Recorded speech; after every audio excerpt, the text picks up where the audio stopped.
How to eliminate violence. Violence എങ്ങനെ നമുക്ക് ഇല്ലാതാക്കാം എന്നുള്ളതാണ് അടുത്തത്. നമുക്കറിയാം സമാധാനത്തിനെതിരാണ് വയലൻസ് അല്ലെങ്കിൽ ഹിംസ. അപ്പോൾ ഹിംസയെ ഒഴിവാക്കി കഴിഞ്ഞാൽ സമാധാനം സ്ഥാപിക്കപ്പെടാൻ സാധിക്കുമെന്നുള്ള കൺസെപ്റ്റിനെ അടിസ്ഥാനത്തിലാണ് നമ്മൾ ഇതിലേക്ക് പോകുന്നത്. UNESCO says war begins within the human consciousness. Human consciousness എന്ന് പറഞ്ഞാൽ മനുഷ്യ മനസ്സാണ്. മനുഷ്യ മനസ്സിലാണ് യുദ്ധം ആരംഭിക്കുന്നത്.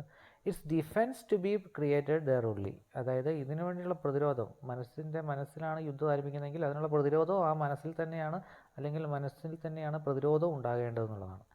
അപ്പോൾ അതിന് വേണ്ടിയിട്ട് ഈ യുദ്ധത്തിലേക്ക് നയിക്കാൻ വേണ്ടിയിട്ട് മനുഷ്യ മനസ്സിൻ്റെ ആണ് പ്രശ്നമെങ്കിൽ അതിന് പ്രതിരോധം സൃഷ്ടിക്കേണ്ടത് ധ്യാനം, മേഴ്സി, അതായത് മെഡിറ്റേഷൻ, മേഴ്സി, സ്പിരിച്വൽ മൈൻഡ്, ആത്മീയത തുടങ്ങിയവ ഇതിലേക്ക് സഹായിക്കുമെന്നുള്ളതും യുനെസ്കോ പറഞ്ഞു വെക്കുന്നുണ്ട്. പക്ഷേ ഒരു സൊസൈറ്റിയിലെ ഇത്തരത്തിലുള്ള വയലൻസിനെ അവോയ്ഡ് ചെയ്യാൻ വേണ്ടിയിട്ട് പ്രധാനമായിട്ടും ആ സൊസൈറ്റി ഡെമോക്രാറ്റിക് ആയിരിക്കണം, അതുപോലെ തന്നെ നീതിയുക്തമായിരിക്കണം.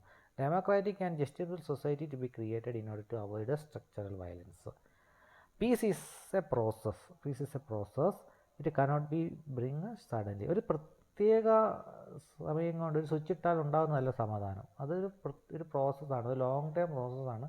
ഒരു നാട്ടിൽ സമാധാനം ഉണ്ടാകണമെങ്കിൽ ആ നാട്ടിലേക്ക് ഒരുപാട് കാലമെടുക്കും അതിൻ്റെ ആ പ്രോസസ്സ് നടന്നു വരാൻ. അതായത് നമുക്കറിയാം നമ്മുടെ രാജ്യത്ത് എന്തെങ്കിലും തരത്തിലുള്ള ഒരു സിസ്റ്റം ഇംപ്ലിമെൻറ്റ് ചെയ്യണമെങ്കിൽ ഒരുപാട് കാലം എടുക്കും. അതുപോലെയാണ് പീസും എടുക്കുകയാണെങ്കിൽ ഒരുപാട് കാലം പ്രോസസ്സ് എന്നാണ് പറയുന്നത്. അടുത്ത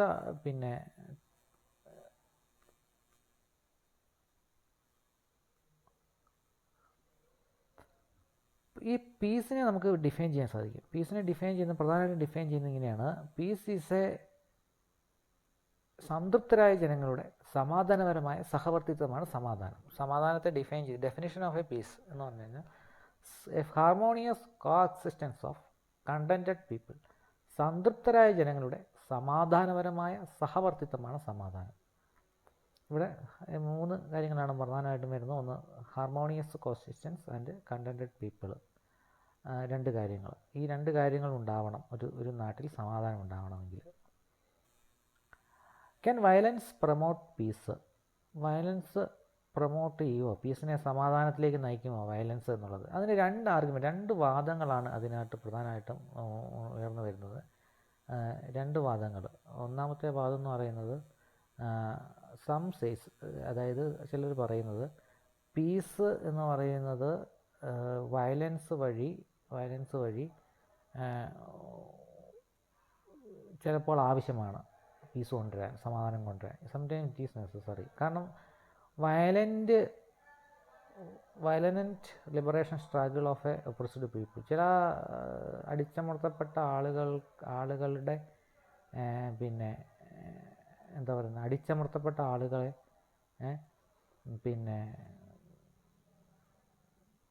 ആളുകളുടെ വയലൻ്റ് ആയിട്ടുള്ള ആക്രമണാത്മകമായ സമരം മൂലം ചില സ്ഥലത്ത് സമാധാനം കൊണ്ടുവരാൻ സാധിച്ചിട്ടുണ്ടെന്നാണ് ചില ആർഗ്യുമെൻറ്റ് പറയുന്നത്. എന്നാൽ സമാധാന പ്രേമികൾ, പെസിഫിസ്റ്റ് പറയുന്നത് സൈലൻസ് ഈസ് ഓൾവേസ് ഡിസ്ട്രക്റ്റീവ്. ഏത് തരത്തിലുള്ള അക്രമവും സമാധാനം കൊണ്ടുവരാൻ വേണ്ടിയിട്ടുള്ള അക്രമമാണെങ്കിൽ പോലും അത് ഡിസ്ട്രക്റ്റീവാണ്, അവസാനത്തെ അത് നശീകരണ സ്വഭാവമുള്ളതാണെന്നാണ് പറയുന്നത്. Pacifist says that using violence even for good cause may lead to greater violence. നല്ല കാര്യങ്ങൾക്ക് വേണ്ടിയിട്ടാണ് ഈ വയലൻസ് നടത്തുന്നതെങ്കിൽ പോലും അതിനുള്ള ഹാവ് ദ ഇമ്പാക്റ്റഡ് ഗ്രേറ്റ്, അതൊരു വലിയൊരു അക്രമത്തിലേക്ക് പോകാൻ സാധ്യതയുണ്ട് എന്നുള്ള കാര്യം കൂടെ ഇവിടെ പറഞ്ഞു വെക്കുന്നുണ്ട് സമാധാനവാദികൾ. Mahatma Gandhi on non violence. മഹാത്മാഗാന്ധിയെ പറ്റിയാണ് ഇനി പറഞ്ഞ അക്രമരാഹിത്യത്തിൽ മഹാത്മാഗാന്ധിയുടെ പങ്കെന്താണ്? മഹാത്മാഗാന്ധി നമുക്കറിയാം, അദ്ദേഹം ഒരു സമാധാനവാദിയാണ്, നമ്മൾ നേരത്തെ പഠിച്ചിരുന്നു.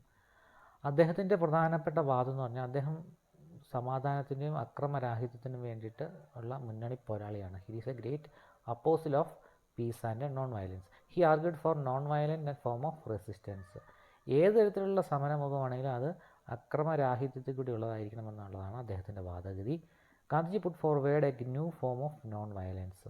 പുതിയ രീതിയിലുള്ള അക്രമരാഹിത്യം, അദ്ദേഹത്തിൻ്റെ പുതിയ രീതിയിലുള്ള അക്രമരാഹിത്യത്തിനുള്ള സമരം എന്ന് പറഞ്ഞാൽ നമുക്കറിയാം അദ്ദേഹം പ്രധാനമായിട്ടും 2 തരത്തിലുള്ള സിവിൽ ഡിസൊബീഡിയൻസ് മൂവ്മെൻറ്റ്, സത്യാഗ്രഹവുമാണ് ഈ 2 രീതിയിലുള്ള non violence form of resistance. അദ്ദേഹത്തിൻ്റെ അഭിപ്രായത്തിൽ non violence is refraining from harm both physically and mentally and also thought firmly. ഏത് തരത്തിലുള്ള അപകടകരമായ ഉപദ്രവം ഉണ്ടാക്കലും, അത് മെൻ്റലാവട്ടെ ഫിസിക്കലാവട്ടെ, ഉപദ്രവിക്കണമെന്ന തോന്നലാവട്ടെ, അതുപോലും അദ്ദേഹം നിഷേധിക്കുകയാണെങ്കിൽ അംഗീകരിക്കുന്നില്ല. ഗാന്ധിജിയുടെ ideas of non violence have positive meaning. It is A force for welfare. അതായത് ഗാന്ധിജിയുടെ അഭിപ്രായത്തിൽ ഇത്തരത്തിലുള്ള നോൺ വയലൻസ് എന്ന് പറഞ്ഞാൽ അതൊരു പോസിറ്റീവായിട്ടുള്ള ഇതാണ്. അദ്ദേഹം അതിനെ ഹ്യൂമൻ വെൽഫെയറിലേക്കാണ്. അക്രമം ഉണ്ടാകുന്ന നഷ്ടം, അതുപോലെ തന്നെ മാനസികമായിട്ടും ശാരീരികമായിട്ടും സാമ്പത്തികമായിട്ടും ഉണ്ടാകുന്ന നഷ്ടം ഒഴിവാക്കിക്കൊണ്ട് മറ്റുള്ളവരെ എന്താണോ ചെയ്യാൻ, എന്തിൽ നിന്ന് വിട്ടു നിൽക്കാനാണോ മറ്റൊരു ഒരു സിസ്റ്റത്തെ പ്രേരിപ്പിക്കേണ്ടത്, അതിനെ നോൺ വയലൻ്റായ രീതി ചെയ്യുക വഴി സമൂഹത്തിന് ക്ഷേമം ഉണ്ടാവും എന്നുള്ള ഒരു പോസിറ്റീവായ കൺസെപ്റ്റാണ് ഗാന്ധിജി മുന്നോട്ട് വെക്കുന്നത്. ഞാൻ നേരത്തെ പറഞ്ഞു, സിവിൽ ഡിസൊബീഡിയൻസും സത്യാഗ്രഹവുമാണ് അദ്ദേഹത്തിൻ്റെ രണ്ട് രീതിയിലുള്ള നോൺ വയലൻസിൻ്റെ രൂപങ്ങൾ, നോൺ വയലൻസ് ആയിട്ടുള്ള റെസിസ്റ്റൻസിൻ്റെ രൂപങ്ങൾ. Gandhiji launched these against British rule. നമ്മൾ നേരത്തെ കണ്ട രണ്ട് രൂപത്തിലുള്ള നോൺ വയലൻസ് ആണ്. ഒന്ന് സത്യാഗ്രഹ ആൻഡ് പിന്നെ സത്യാഗ്രഹ ആൻഡ് പിന്നെ സിവിൽ ഡിസൊബീഡിയൻസ് മൂവ്മെൻറ്റും സത്യാഗ്രഹവും ഈ ഗാന്ധിജിയുടെ ഇത് ബ്രിട്ടീഷുകാർക്കെതിരെ ഫലപ്രദമായിട്ട് ഗാന്ധിജി ഉപയോഗിച്ചു. മാർട്ടിൻ ലൂതർ കിങ്ങും നെൽസൺ മണ്ടേലയും ഇൻസ്പയർ ചെയ്യപ്പെട്ടു. ഗാന്ധിജിയുടെ ഇത്തരത്തിലുള്ള സമര മാർഗങ്ങളാൽ ഇൻസ്പയർ ചെയ്യപ്പെട്ടിട്ടാണ് അവരുടെ നാട്ടിൽ റെസിസ്റ്റൻസ് മുന്നോട്ട് കൊണ്ടുപോയത്. സമാധാനവും സ്റ്റേറ്റും, peace and the state. What is the relationship between state and peace? If a state is democratic, it protects human right and civil liberty, it can promote peace. അതുകൊണ്ട് ഒരു വാദം ഇവിടെ പറയുന്നുള്ളൂ, ഒരു രാജ്യം ഡെമോക്രാറ്റിക് ആണെങ്കിൽ മാത്രമേ അവിടെ സിവിൽ ലിബർട്ടീസും പിന്നെ ഹ്യൂമൻ റൈറ്റും പ്രൊട്ടക്റ്റ് ചെയ്യപ്പെടത്തുള്ളൂ. അല്ലെങ്കിൽ അവിടെ മാത്രമേ സമാധാനം ഉണ്ടാവുകയുള്ളൂ. Civil liberties and human right are to be protected. Such a situation will be created only when if the state is democratic. Democratic സ്റ്റേറ്റ്സിൽ, അതായത് അതോറിറ്റേറിയൻ റെജീം അല്ലെങ്കിൽ മിലിറ്ററി റൂള്, ടൈറൻറ്റ്, ഏകാധിപതികളൊക്കെ ഭരിക്കുന്ന ഒരു സ്ഥലത്ത് അവരുടെ ഉദ്ദേശം അവർ punishing his own people and destroying peace. അവർ സമാധാനത്തേക്ക് ഇല്ലാതാക്കും. അവർക്ക് ഒരു തരത്തിലുള്ള പ്രൊട്ടസ്റ്റും അവർ അനുവദിക്കില്ല. സിവിൽ ലിബർട്ടീസിന് പരിമിതമാണ്. പേഴ്സണൽ ഹ്യൂമൻ റൈറ്റ്സ് ഇല്ല. അങ്ങനെയൊക്കെയുള്ള സാഹചര്യത്തിൽ അവരുടെ തന്നെ ആളുകളെ, ജനങ്ങളെ പിന്നെ പണിഷ് ചെയ്യുമ്പോൾ സമാധാനം ഇല്ലാതാകും. നമുക്ക് ചെറിയ ചില രാജ്യങ്ങളും, പ്രത്യേകിച്ച് ഉത്തര കൊറിയ പോലുള്ള രാജ്യങ്ങളിൽ he's a tyrant, he's authoritative regime where one person will rule the country and he will not allow the dissidents the different form of opinion or any form of criticisms are not been permitted there. So whatever the difference of opinion will be oppressed. So the chance of peace will be diminished.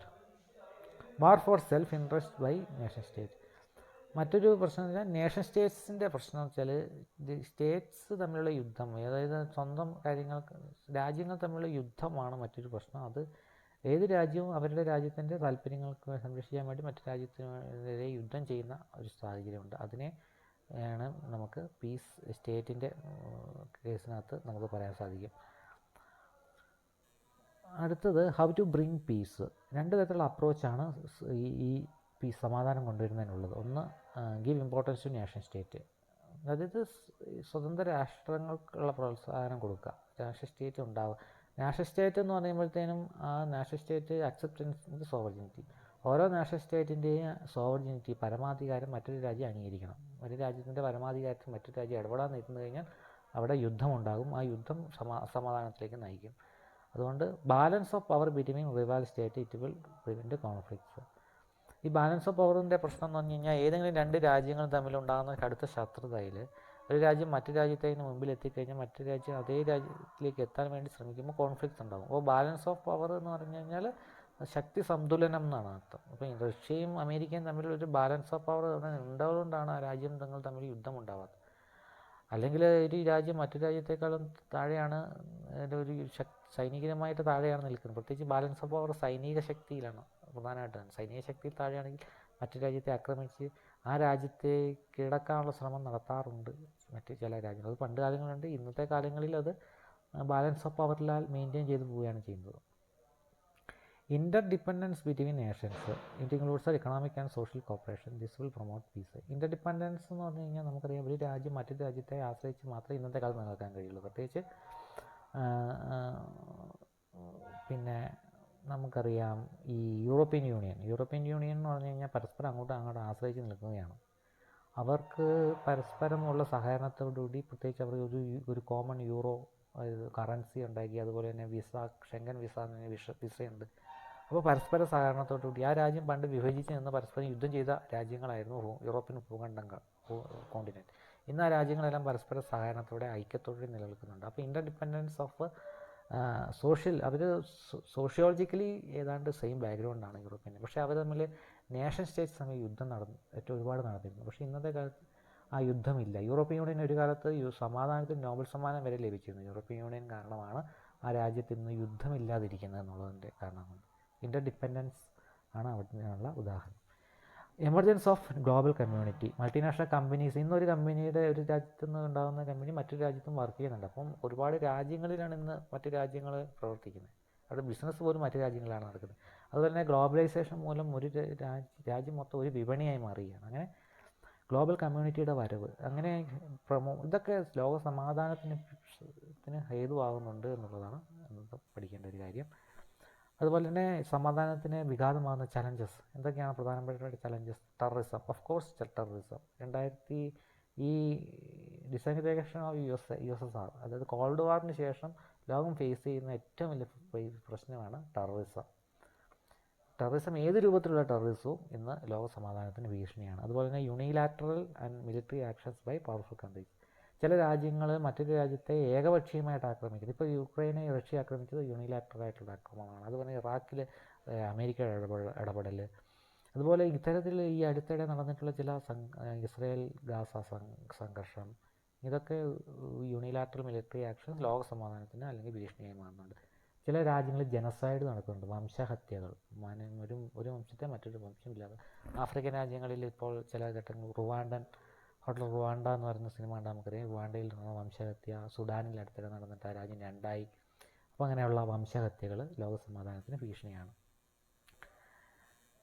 Solutions, പോസിറ്റീവായിട്ടുള്ള developments എന്തൊക്കെയായിരിക്കും സമാധാനം പുനഃസ്ഥാപിക്കാൻ അല്ലെങ്കിൽ സമാധാനത്തിന് വേണ്ടിയിട്ട് പോസിറ്റീവായിട്ടുണ്ടാകുന്ന കാര്യങ്ങൾ? UN peacekeeping missions, United Nations organizations have the missions that helps to bring peace. Peacekeeping missions ഉണ്ട്, പല രാജ്യങ്ങളിലുമുണ്ട്. UN ആണ് സമാധാനത്തിന് വേണ്ടിയിട്ട് എവിടെയൊക്കെ യുദ്ധമുണ്ട് അവിടേക്ക് UN ഇടപെടും, സമാധാനത്തിന് വേണ്ടിയുള്ള ആഹ്വാനങ്ങൾ നടത്തും. അതുപോലെ തന്നെ military and nuclear weapon free zones. ചില രാജ്യങ്ങളുടെ സംഘർഷം ലഘൂകരിക്കാൻ വേണ്ടിയിട്ട് ചില രാജ്യങ്ങൾ മിലിറ്ററി ഫ്രീ ആയിട്ട് നിർത്തും. അതുപോലെ ന്യൂക്ലിയർ വെപ്പൺസ് ഉപയോഗിക്കാൻ പറ്റാത്ത സ്ഥലങ്ങളെ ഉണ്ട്. പ്രത്യേകിച്ച് കടലിലൊന്നും പോയിട്ട് ന്യൂക്ലിയർ വെപ്പൺസ് പരീക്ഷിക്കാനോ പ്രയോഗിക്കാനോ അനുവാദമില്ല. അത് ലോകരാജ്യങ്ങൾ പരസ്പരം എഗ്രിമെൻ്റാണ് സംഘർഷരഹിതമായി ചില പ്രദേശങ്ങൾ സൂക്ഷിക്കുന്നുള്ളത്. അതുപോലെ ഇൻ്റർനാഷണൽ പീസ് മൂവ്മെൻറ്റ്സ്, ചില പീസ് മൂവ്മെൻറ്റ്സ് സമാധാന മുന്നേറ്റങ്ങൾ ഇന്ന് ആഗോളതലത്തിൽ തന്നെ പല സംഘടനകളുടെ നേതൃത്വത്തിൽ ഉണ്ടാകുന്നുണ്ട്. അന്താരാഷ്ട്ര NGOയുടെയൊക്കെ നേതൃത്വത്തിൽ ഉണ്ടാകുന്നുണ്ട്. അതിനെ ഒരു പോസിറ്റീവായിട്ടുള്ള ഡെവലപ്മെൻ്റ് ആയിട്ട് നമുക്ക് കാണാം. അതുപോലെ peace is emerge as subject of studying. Peace studies എന്ന് പറഞ്ഞിട്ട് ചില ചെയറുകളൊക്കെ യൂണിവേഴ്സിറ്റിയിൽ സ്ഥാപിച്ചു തുടങ്ങിയിട്ടുണ്ട്. അത്തരത്തിലുള്ളത് ഒരു സമാധാനത്തിൻ്റെ മുന്നേറ്റത്തിന് വേണ്ടി കാണാം. കൺക്ലൂഷൻ സംഗ്രഹിച്ചു കഴിഞ്ഞാൽ, in the path of peace injustice and imperialism creates block. ഈ സമാധാനത്തിനുള്ള പാതയ്ക്ക് പ്രധാനമായിട്ടും വിഘാതമായി നിൽക്കുന്നത് ഈ സാമ്രാജ്യത്വത്തിൻ്റെ മുന്നേറ്റവും അതുപോലെ തന്നെ അനീതികളുമാണ്.